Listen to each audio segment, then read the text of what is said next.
Isang buwan mula ngayon ay magsisilbi na sa Armed Forces of the Philippines ang mga anak, apo, kapatid ng mga dating rebeldeng nagbalik loob sa pamahalaan na kabilang sa Cordillera People's Liberation Army na binuo ng yumaong pari na si Conrado Balueg.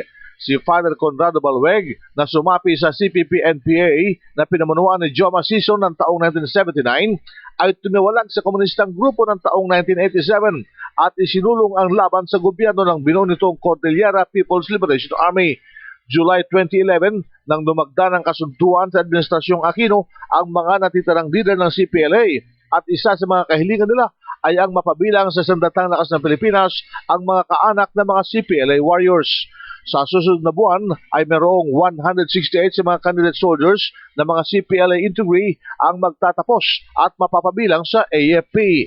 Ipinangako ng mga ito na kanilang pagpapatuloy ang pinakipaglaban ng kanilang mga ninuno na mayangat sa kahirapan ang buhay ng kanilang mga kabarangay tulad din ng Milagros, Tongnawa at Rebalisa Dawdawen na kapwa mga candidate soldiers.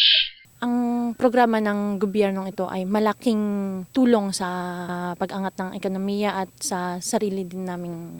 Pwede naming matulungan namin yung mga pamilya namin. Kabilang naman sa mga unang nagtapos na ay sina Private Genevieve Iwanga, Corporal Kimberly Jean Lapao at Sergeant Darelan Posawil. When it comes to changes economically, it is of great help, sir.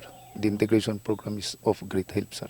Karamihan sa amin mga integrees ay mga hindi avail mag-aral. At least na for how many years na ginagawa nila yung MOA, at least nakita nila na andito kami, successful. Yan ang DCRH News. RH 911, Bing Formento, naglilingkod sa pagbabalita.